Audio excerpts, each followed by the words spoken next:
It's a massive privilege and a massive honour for me to address this fantastic crowd. In the 150th anniversary of the Durham Miners Association, I couldn't be prouder. There's the heckler started. Couldn't be prouder than to address this crowd. And it's a rather poignant moment for me. Because as I stand here, I remember standing out there looking at my great friend and comrade Davy Upper and Davy Guy.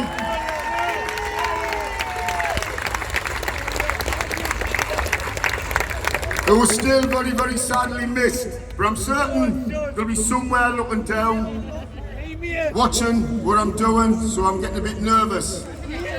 We're seeing the Tories in absolute disarray.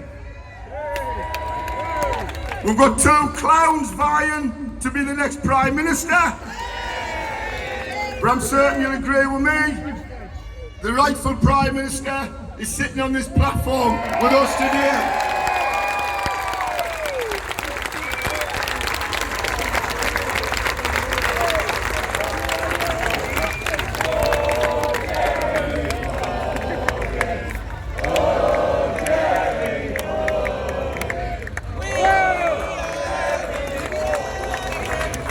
Thanks very much. But at this time, in Parliament, doing everything they can to undermine the democratically elected leader. And I've got words for them. We have always spread out a message of unity, of comradeship, and we want unity within our party. Accept the democratic mandate. Back the leader, fight the Tories, not each other.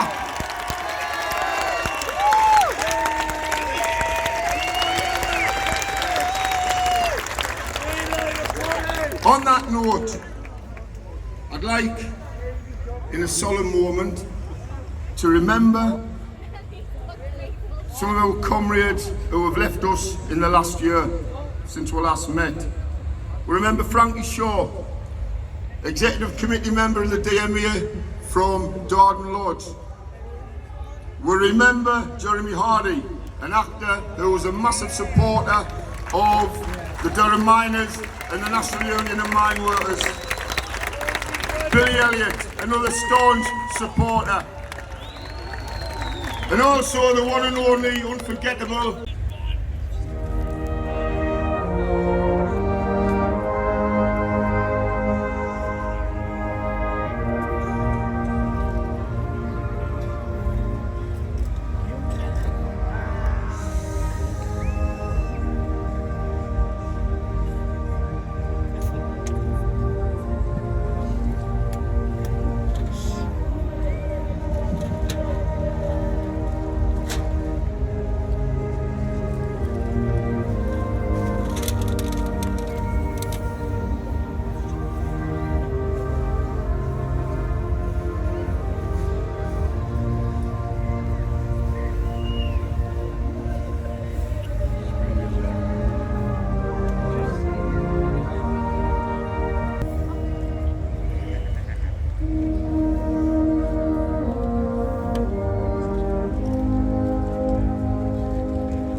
you very much to the band.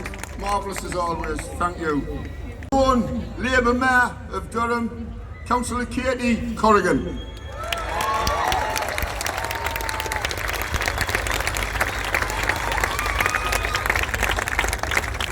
Hello everyone. Welcome to this, the 135th Durham Miners Gala and the 150 years of Durham Miners Association.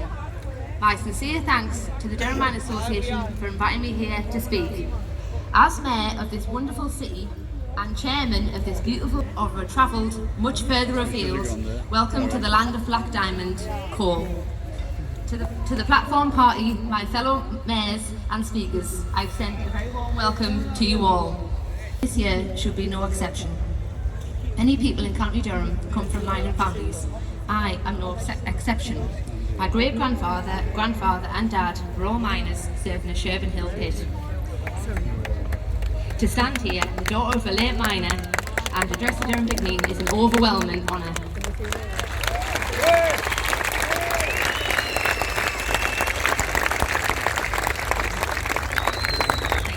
Never in my wildest dream would I imagine that I'd be standing here, the youngest mayor of Durham in history. Finally, I'd like to congratulate and thank the organisers of today's event for all their hard work. Well done. I bid you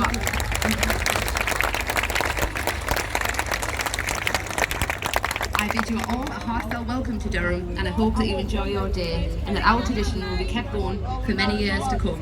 Thank you.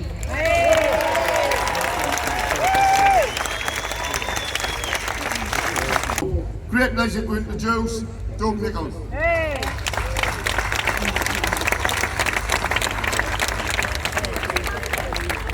Thank you, Alan. Thank you from the bottom of my heart for the greatest honour I've had in my life to address this great meeting on the 120th year of the GFTU and the 150th of the DMA.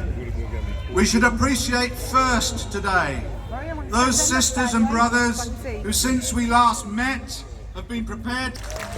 Erdogan is the key to peace and democracy and the Middle East, and as we said last year, should be free. The youth service has been as important as the NHS. We built the best one in the world, but at a stroke of a pen by George Osborne it was demolished. And now there's a mental health epidemic of sad and lonely young people, knife crime and drugs. A generation tortured by a crazy dog-eats-dog world with little support. And you know, if you took the private wealth of the richest 1,000 people in England and used that to fund the youth service at its 2010 levels, you could keep it going not for 2 years, but for 2,400 years. We've done the maths. So don't ever tell me there's no cash around for public services and that we can't afford a new deal for our young people. We stand for unity amongst workers, and we'll fight with our last breaths against racism or any other form of division the reactionaries try to sow. Unity means unity of our country. England, Scotland and Wales, no part can go alone. All our national unions, shop stewards committees and collective bargaining were national and built on the truth that the needs of workers throughout the country are the same. But our two deepest principles are these.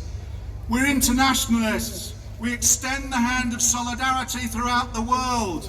And our internationalism is the opposite of their globalisation agenda. That's based on the free movement of capital, labour, goods and services. The hidden hand of the market led by financial speculators undermining elected governments throughout the world to make a quick buck. And that whole pathetic, vicious shebang was kick-started 40 years ago when Thatcher removed exchange controls against the flight of capital. So today we respect the past we inherited from our grandparents and the future we build for our grandchildren. Today at this brilliant gala, we must signal a turn of the tide. The sleeping giants waking up, nothing can get in the way. We'll make an independent, socialist Britain with a new written constitution, united, at peace with ourselves, at peace with the world. And every day for all of our people should feel like this big meeting in every town and village in the land. Solidarity, comrades.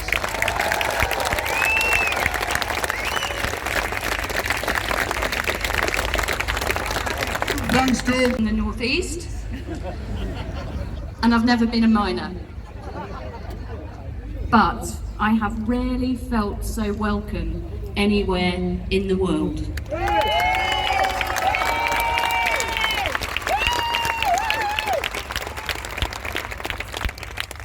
Seven years ago, I was greeted in the county hotel by the great Tony Benn. And I was introduced here on the platform by Davy Hopper. It was my enormous honour to give a talk in his name and memorial last night. And whilst we miss them today, country.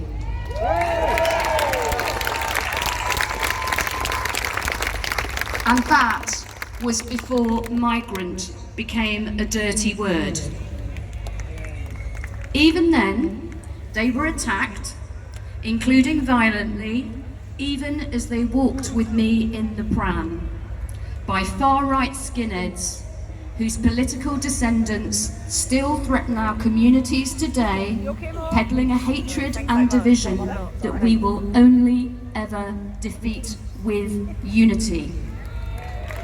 War on terror, when I have to say, even some people in the Labour Party thought that human rights were a bit of a luxury. I was so grateful, and I can promise you that the future is bright, because the future is brilliant young socialist internationalist women like them.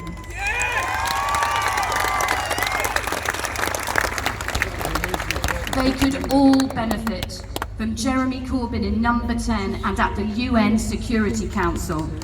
Imagine that. And if you think I'm sounding somehow anti-American, you couldn't be more wrong. Because this child of migrants can only have admiration for a nation of them. But the real special relationship isn't about Boris Johnson and Donald Trump. It's more about the values of Emily Thornberry and Emma Lazarus, who wrote that famous poem for the Statue of Liberty. Remember? Give me your tired, your poor, your huddled masses yearning to breathe free. The wretched refuse of your teeming shore, send these, the homeless, tempest-tossed to me. I lift my lamp beside the golden door. Thanks for listening.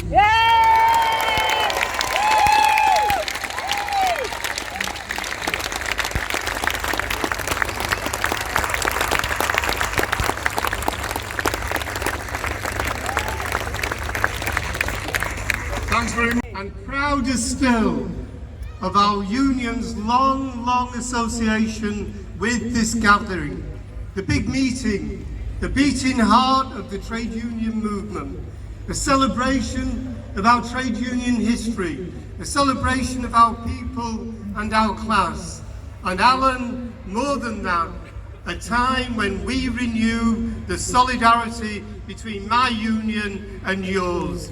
We stood with you shoulder to shoulder through your struggles, 35 years since Orgreave, and now is a time for truth and for justice. And Alan, solidarity with us in our battles against a decade of austerity. 1 million decent jobs gone from our local communities across Britain. And while Boris Johnson bribes the rich with promises of tax cuts, our elderly, our frail, our vulnerable are suffering like never before. Care services collapsing, privatised, on the brink, starved of money, in meltdown. We are told that there is no money to look after our people. It is a lie, it's a downright lie. I'll tell you where the money can be found to end austerity. We here at our big meeting have a message for Boris in his life.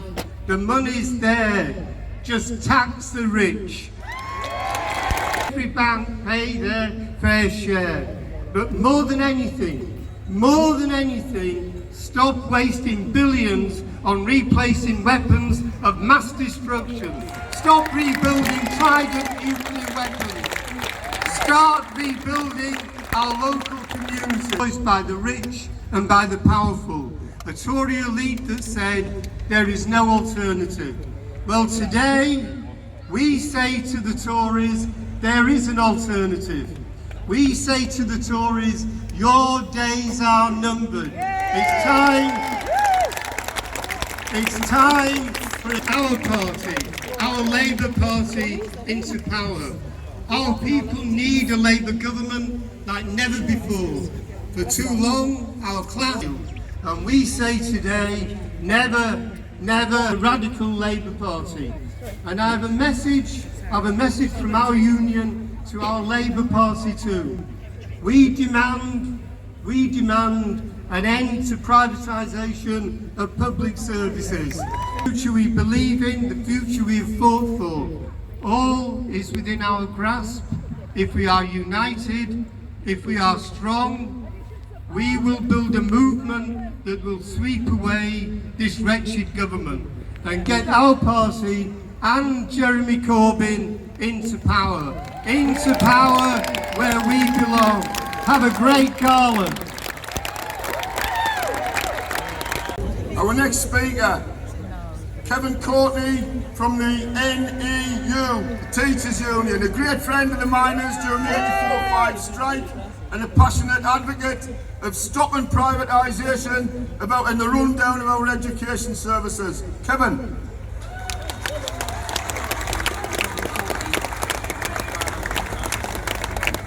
Thank you, Alan. As you've just heard, my name's Kevin Courtney, General Secretary of the National Education Union. And let me tell you, I am so proud to be here with you in this liquid sunshine today. Now, both of my grandfathers were miners, NUM members. They worked at the Cum Colliery in the South Wales coalfield, and they would be really proud that I'm here today. This Miners Gala is the biggest expression of working class pride and working class organisation in this country and in the whole of Europe. And it matters. It matters that we celebrate our history, that we celebrate the successes of our parents and our grandparents. But it's not just history. It's not just history because we need the inspiration for the fights we're in now and the fights we're in the future. And we need that working class pride. We need working class organisation and we need working class solidarity. That is a disgrace. And even worse, 2/3 of those are in families with a parent who is working. Can you believe that? This government is presiding over an economy where pay is so low, where jobs are so uncertain, that 2/3 of the children who are in poverty have a parent who is in work. And I tell you, we see the effects of that in every school. There are schools that have opened food banks. There are schools that opened on Christmas Day to make sure the children had a lunch. There are schools that have bought washing machines to wash the children's clothes. And it's not just in the schools, it's in Durham. The East Durham Food Bank this week put out a press release saying that they are worried that as we come up to the summer holidays, that children in Durham will be feeling hungry. And I tell you, every survey we do of our NEU members says the same. But those government ministers who say that they are happy that there are food banks, those are the same government ministers who cut the support, who introduced the bedroom tax, who are rolling out universal credit. It is an absolute disgrace that they say they're happy that food banks exist. They told us that austerity was a necessity. They told us that we were all in it together. But the reality is that the rich have got. If this doesn't work, we'll get a brolly. It's now my great pleasure to introduce one of our very own MPs, a daughter of the Durham coalfield, a true radical a true socialist, and I'm proud to call her my new friend, Laura Pidcock.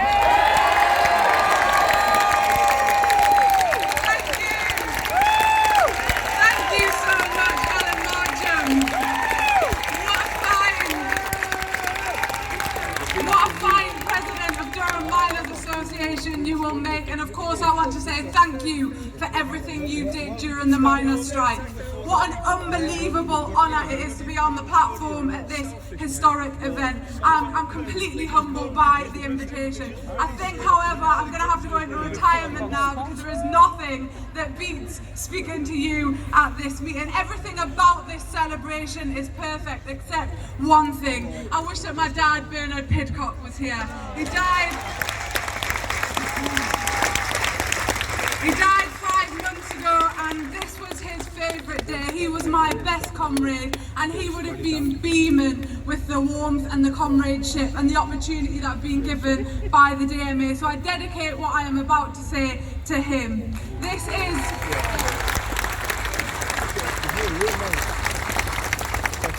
is the best of working class culture. The incredibly moving brass bands, the beautiful banners painted in love and detail. Today we hold those banners high because we are one movement. We are connected through our shared struggle, our principled beliefs and our unwavering optimism. We are one people standing up against the brutality of this system. Today in Durham, we remember those brave miners who stood up against the violence of Margaret Thatcher's government.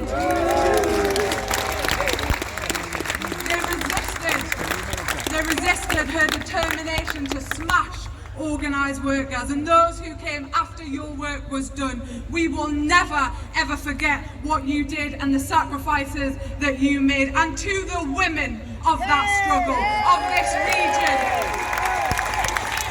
region and throughout the coalfields.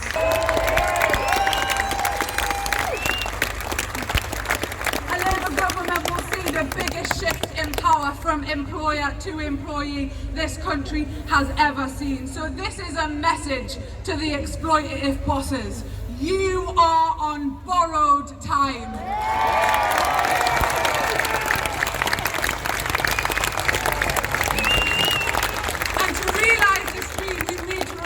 Fundamental thing. Being working class is not about how you feel. It's fundamentally about your position in society. It's about the power you have. It's about what you own. It's about whether or not by hand or by brain you need to work to live. The fact is, that is the majority of us, and working class people know that is the root of our power.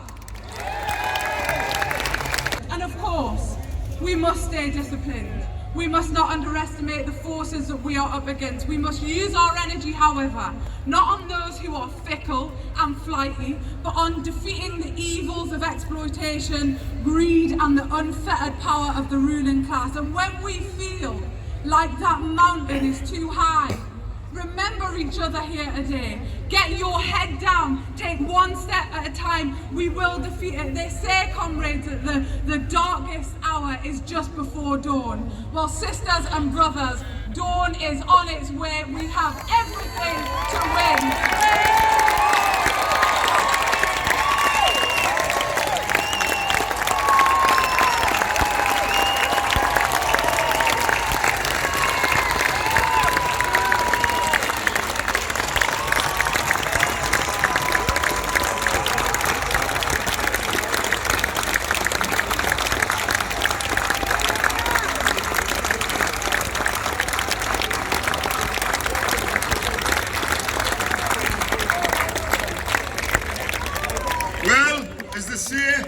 Follow that.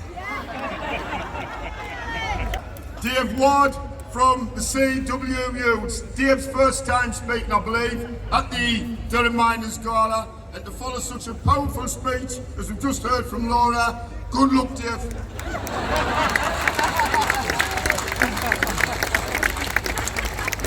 Yes, sisters, brothers, comrades, friends. I bring fraternal greetings from the Communication Workers Union and our members who deliver postal services, phone services, internet services and financial services right across the UK. That struggle is not about Brexit. I'm going to say that again. It's not about Brexit, because in or out the EU, we know one thing is certain. There is no vision on offer within the confines of that debate that is a true voice of working people that's going to bring about real change for the millions of people who need it in this country. And I'm here to say, are you up for a new deal for Britain? Are you up for a new deal for workers? Are you up to defeat the evil of inequality, of racism and fascism? Are you up for this man being the next Prime Minister of this country? Let me say this, it's an old song. Deep in my heart, I really do believe that we are going to come together in this fight. I believe that we will deliver a new deal, we will deliver Jeremy Corbyn, and most of all, I believe that we will reassert trade union values in this country. Thank you very much.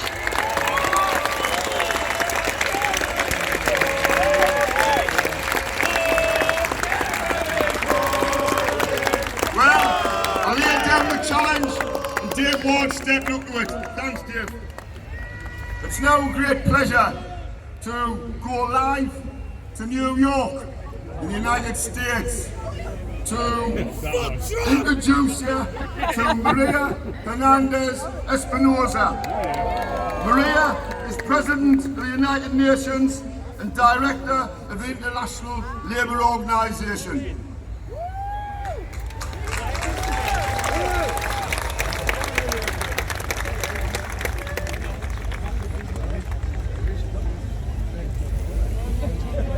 Mr Alan Mardghum, President and Secretary of the Durham Miners Association, the Executive of the Durham Miners Association, ladies and gentlemen, it is my pleasure to join you by video on this special day. I wish I could be with you in person.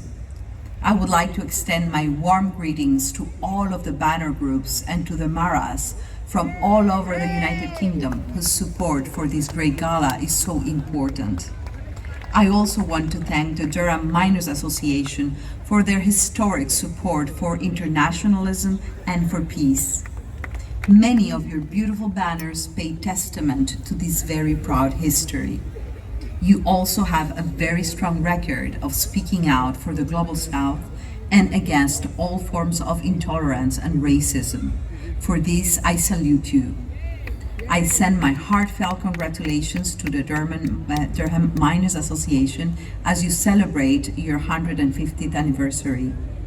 The deep mining industry may be no more, yet this annual big meeting continues to draw tens of thousands annually to hear messages of hope and demands for justice. This year is also the 100th anniversary of the International Labour Organization, which is part of the United Nations family.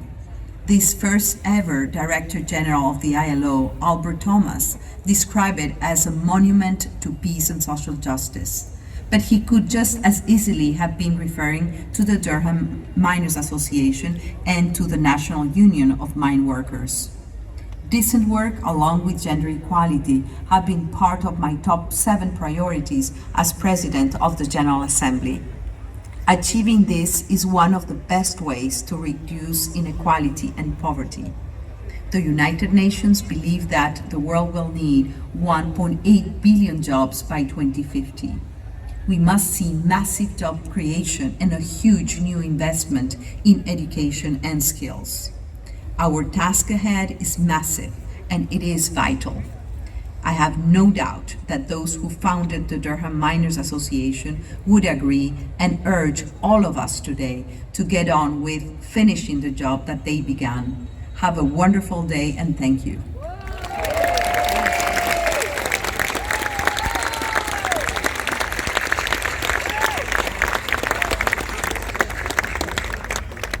next speaker really doesn't need much of an introduction.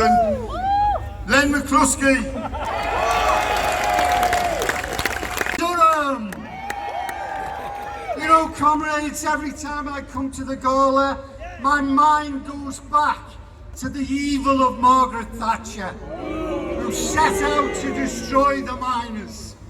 And in the biggest act of industrial vandalism ever seen, she closed the pits here and across the country. But she never destroyed the spirit of the miners. I see it in every one of you. And while Thatcher pushes up daisies, here we are in glorious Technicolor, celebrating our solidarity, our community spirit, celebrating our past and preparing for our future. Jenny, our message to you is to sisters and brothers, that's called socialism. The dream of our movement for a century, the cause for which so many have fought and suffered, now within our touching grasp. We must not let ourselves be blown off course by the cowards that flinch or the traitors that sneer. Stay strong, comrades, and let's win the prize.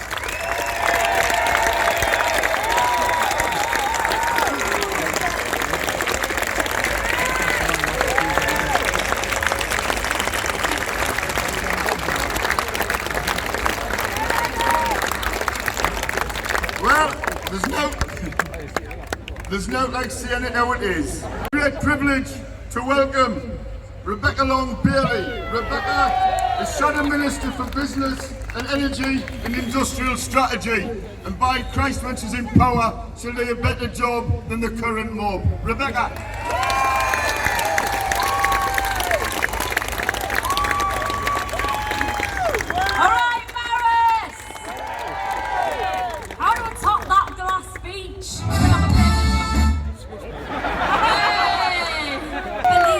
Socialism, and we will be unstoppable.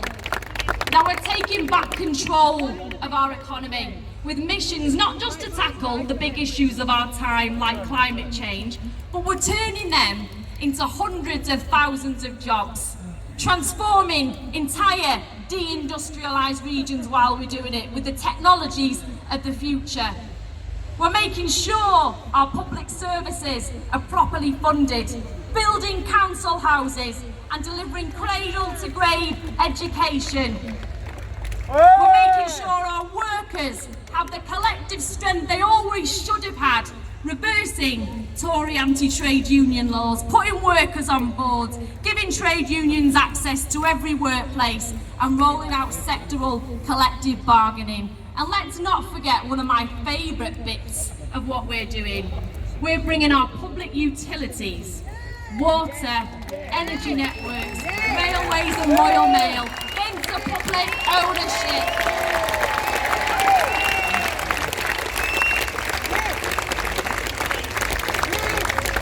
You've heard from the Shadow Cabinet. Now put your hands together and give a warm welcome to the next Prime Minister of the United Kingdom, Jeremy Corbyn!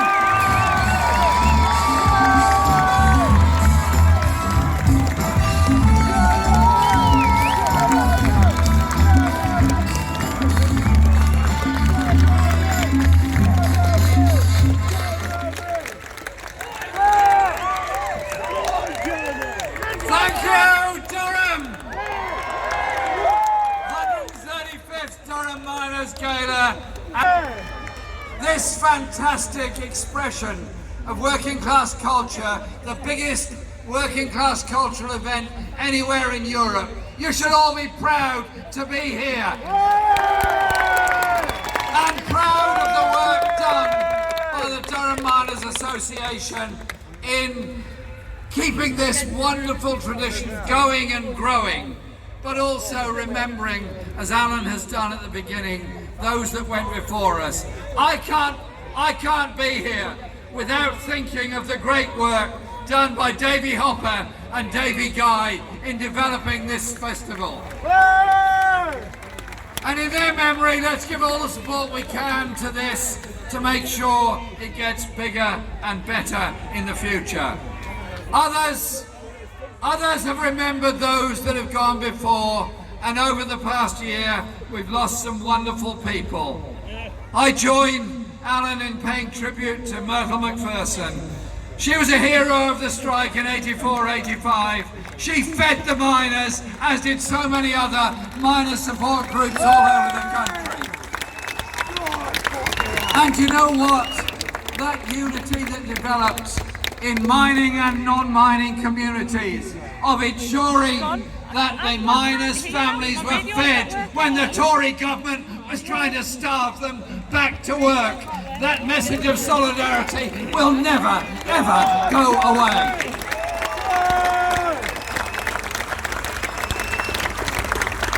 There was a young man I met during that bitter struggle of 84-85, a young man who brought wisdom, philosophy and entertainment in the same measure, who sadly died of cancer this year. Can we say, in memory of the great Jeremy Hardy, thank you for all you did for our movement.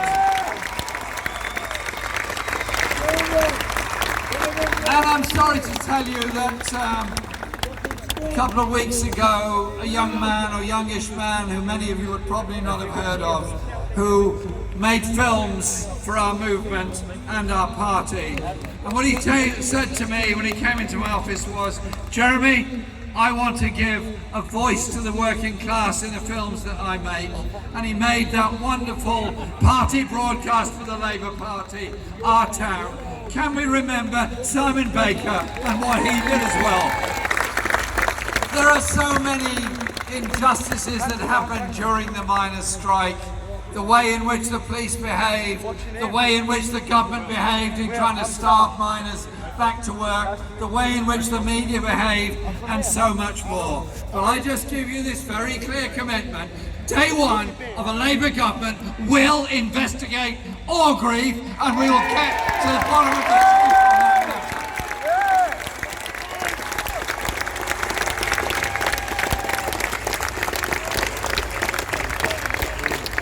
There's going to be a few other investigations into Shrewsbury and a number of other cases, because I salute those that stood up for Hillsborough, I salute those that have fought for justice. It's never an easy road, but I tell you this, our government, and it will be our government, will get to the truth of these injustices to stop them ever happening again. What about those veterans? I want to say thanks. Thank you for the support and comradeship of many colleagues and friends from the trade unions, the Labour Party that are on the platform today, and many colleagues who are on the Labour front bench or in the Parliamentary Labour Party for the great work that they do day in, day out in this Parliament, the European Parliament and others. It's invidious to call out individual names except one. How could I possibly speak on this platform without saying a huge thank you to somebody who is a true hero of our movement, Dennis Skinner.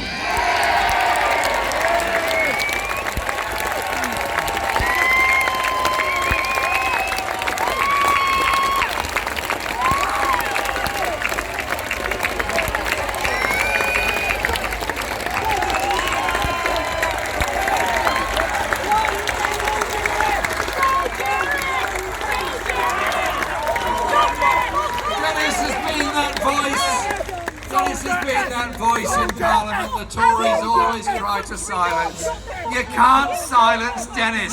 Some of them are very slow learners. They never will. Dennis, thank you for all you do and the inspiration you give. A Labour government will bring into public ownership mail, rail and water. We will do that because they're natural monopolies.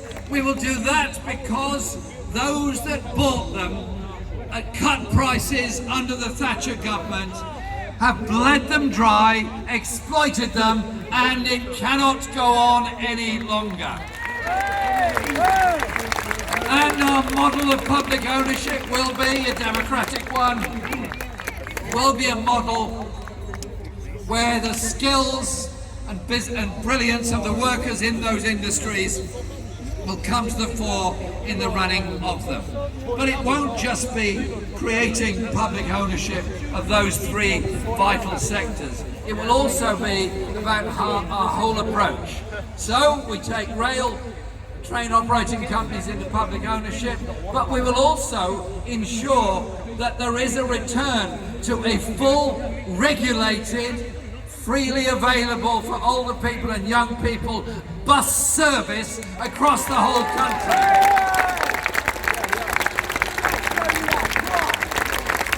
This nonsense of the break-up of the bus system across the country leaves whole areas with no ability to travel in the evenings and weekends, means young people cannot go anywhere, means the possibility of development of rural economies is nil, because if workers can't get there to work in any enterprises that are set up in those places.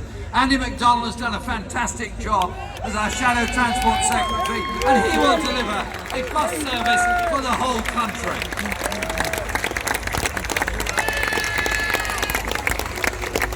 On May the 1st, I was proud on behalf of the Labour Party to propose a motion to Parliament that we declare a climate emergency. That was agreed by Parliament. The Tories did not dare vote against it. Now you might think, well, that's okay, that's fine. What happens next? I tell you this, look at the issues of damage to our environment, of damage to our world. Look at the importance of the Paris Climate Change Accords, but also look at the effects on our children of air pollution, of loss of habitat and open space. It's working class kids in working class communities who lose some of their lung capacity before they're 5 years old because of the foul air they're breathing. We have got to change course. We've got to change course rapidly. But in doing that, I'm proud of the work that Becky Long-Bailey, Barry Gardner and Sue Hayman have done in our shadow cabinet in bringing people together so that the green industrial revolution won't be a tax giveaway to the rich. It won't be the enrichment of those that don't deserve to be enriched. It will be the creation of jobs all across the country, particularly here in the northeast, and I'm looking to believe that 400,000 jobs in green energy and green industries can be created. High-skilled, well-paid, unionised jobs where people will be proud to be working. But there's so much more a Labour government will do. An education system is obviously crucial. It was the working class communities in the 19th century that demanded the right to free education, finally achieved sort of in the 1870 Education Act that set up the principle of free primary schools. But there's always been issues about payment in education, and gradually the market has seeped its way back more and more into our education service, at the nursery end and at the tertiary end. Well, I want to lead a Labour government that will bring in a national education service. Our great legacy will be a national education service that will ensure the principle of education as a right will replace the idea that education is a commodity to be bought and sold. And we will bring social justice to this country. I am fed up with seeing children going to school hungry, with old people trying to survive and unable to get the social care that they deserve, a whole generation of waspy women who've been denied justice. I am fed up with a country that goes on like that. So it will be a Labour government that will invest in our future of good quality, high-skilled industrial jobs, of good quality public services, but of also the principle that everybody in our society deserves the support they need. Nothing breaks my heart more than to see the number of young people excluded from school because of an over-competitive environment dominated by league tables, which pushes some of them aside. So, with Angela Rayner, I was very proud to say we will end the Commission on Social Mobility and replace it with a Commission on Social Justice, because that is what we are about. Now, there are two people that are parading around the country speaking to very small audiences, both of whom want to become the next Prime Minister. Now, I don't know how much stomach you've all got to examine their policies or watch their debates, but it goes something like this. I want the job, you want the job. No, it's mine, no, it's yours. No, don't be so mean to me, it's mine. I've got it as a birthright. No, it's my birthright. No, it's mine, mine. I really wonder about these people, actually. I think aptitude tests ought to take place. Service. They want to bring American healthcare companies in to run our National Health Service. Well, I quite simply say this. We've had quite enough of outsourcing and privatisation under a Tory government. We will reverse that, and our NHS is not for sale.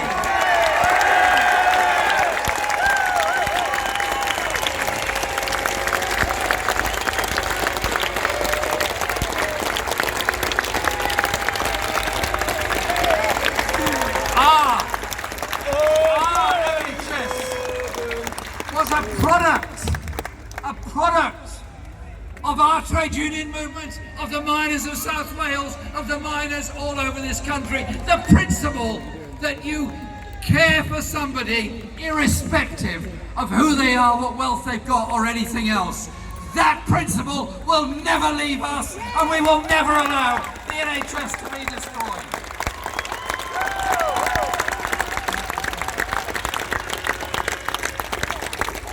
So that is what their agenda is.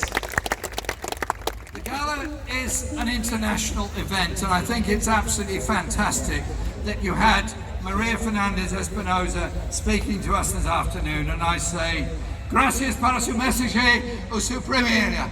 That means thank you for your message and your wisdom. Because her work in the ILO and the work of our unions in the ILO is very important. The International Labour Organisation, created in 1919 as a form of international solidarity, because we need that solidarity in the face of unaccountable power of multinational corporations. Trade union rights matter in Durham, matter in Newcastle, matter in Manchester and London, but they also matter in Mumbai, in Bangladesh and other parts of the world as well. They, the racists, decided in the 1920s that all the causes of the economic problems of the German working class were because of Jewish people in Germany. They practiced and preached and acted disgusting anti-Semitic comments, campaigns, and put people in concentration camps and ended up killing them, murdering them in their millions. That is where racism leads you to. So, we will not allow or tolerate in any shape or form whatsoever anti-Semitism, Islamophobia or racism anywhere in our party or our movement or our society.